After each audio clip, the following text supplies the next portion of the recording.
Hey, real quick, I just wanted to put out a little video of me on my very first debate panel. I ended up getting to go on an open panel for a few minutes on the Raging Tomatoes debate platform. It was pretty fun. I wish that the Jim Bob guy didn't end up interrupting and completely derailing the thing like the fucking dumbass blood sports debater he is. Even though I ended up agreeing with him in this particular debate. Just wanted to kind of put something out there because there's been a little bit of inactivity on the channel recently. And also, as you can see by my background, the next debate analysis is going to indeed be Tim Pool versus Adam. Hooray! If you like what you see here, help boost me, like and subscribe, because I do want to go on more debate shows. I definitely want to do my own one-on-one, especially on the Raging Tomatoes debate show. Also, check out my Patreon and YouTube, Patreon for full Discord access, and YouTube memberships for uncut debate analysis streams. And I especially need this right now because I have to repair my computer after trying to upgrade it. Oh my fucking god, was that a mistake? Please enjoy the video. I explained my entire intellectual development and how I came to the positions that I now hold. Paul, I want to ask, do you have a question for Michael specifically? I would say that my main concern is that I don't know where you're getting rights from. Like the title of the debate was, where do rights come from? I'm looking at it more from like a knowledge epistemological angle. So I'm thinking about it from a empiricist and rationalist standpoint. Where exactly do rights come from? What grants rights? And also, how do you determine what is a right and what isn't? Because you couldn't answer earlier what if owning a gun, for instance, was a right, right? Right. So before I answer the question, I just want to make clear it's fairly or often fairly easy to identify a principle, right? An abstract idea that has to be applied practically. It's much more difficult to assess all the implications of that when you're taking action, all the practical implications.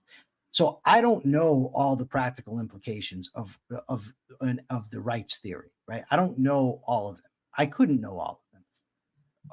But you said, where do rights come from? And I've answered this question a few times. Rights stem from the fact that human beings are moral beings, that we're moral beings. And by moral beings, what I mean is we're people, we're entities that not only have to, not only can act to sustain ourselves, but we have to. Beyond that, we also have to choose to. Right. So the fact that we have to choose the values that we're going to pursue and that these can either be beneficial or harmful to us, and the fact that we have to discover what's good, like we have to learn the vitamins that are good for us, the foods that are good for us. I have to learn that stuff in my face with chips and dip is not going to sustain me. That's what gives rise to the subject of morality. Yeah, but Michael, you agreed. Hold on, I'm answering this guy's question. Hold on, dude. You want to keep the debate going? I'm trying to answer. No, this is the continuation. If it's the case that it's the moral thing to violate someone's rights, it's not. You can't. It's never the case to violate someone's rights.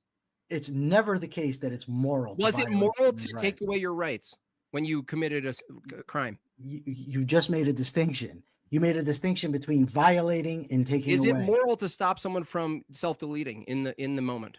I actually got a question real quick. What about this? What about Paul? Okay, Paul's asking the question. I mean, Go ahead, Paul. Is it moral to prevent somebody from suicide? No, it's not. It's that person's life. If that person wants to die, it's that person's right. Go ahead, Paul. I would ask, when we're talking about determining rights and everything, how do you know when something becomes a right and when it isn't a right, such as the right to life or the right, the right to life, for example? How do we determine that's a right objectively, unless we're talking more like subjectively? So once you elucidate that human being, remember what a right is. It's very important. And it's important to note that I did not create this definition. I did not, J.B. Pelletier, I do not think the good is illusory. So I don't know where you got that idea. But the concept of rights and the definition goes back centuries. It's not my creation, that it's a moral claim, right? You could go back all the way back to sophists who were discovering the difference between what was legislated and whether or not what was legislated is just or not. The ancient Stoics in Rome who were elucidating natural law. I mean, Cicero or Cicero, however you want to pronounce it. So the idea of rights, as I've defined it, defining natural rights, is not my invention, right? So you have to understand that. So then what you have to ask yourself is, if there's such a thing as a moral being, right? Does a moral being, or is a moral being, entitled to certain things? And you have to ask yourself, well, what is that person entitled to? No, non-blood sport actually is just code to I don't like insults, and I don't like Nora, stay on interruptions. point. No, but it's kind of fun to interact with them. So that's the question to ask. And the way that you would discover it is through observation and reason. You observe entities in reality. You observe that some entities are inanimate. You observe that some entities act. These are observations that you make. You observe that when entities act, some things are good for them, some things are bad for them. We observe that some entities are not able to make choices and other entities are. That's how you arrive at your whole idea of morality. That's how you arrive at your idea of what a person has a moral claim to. How is self-deletion good for Doesn't someone? doesn't that kind of seem subjective still, especially considering there's been so No. many conceptions of rights throughout different societies and everything like that? Right. We So used to think like, what was that?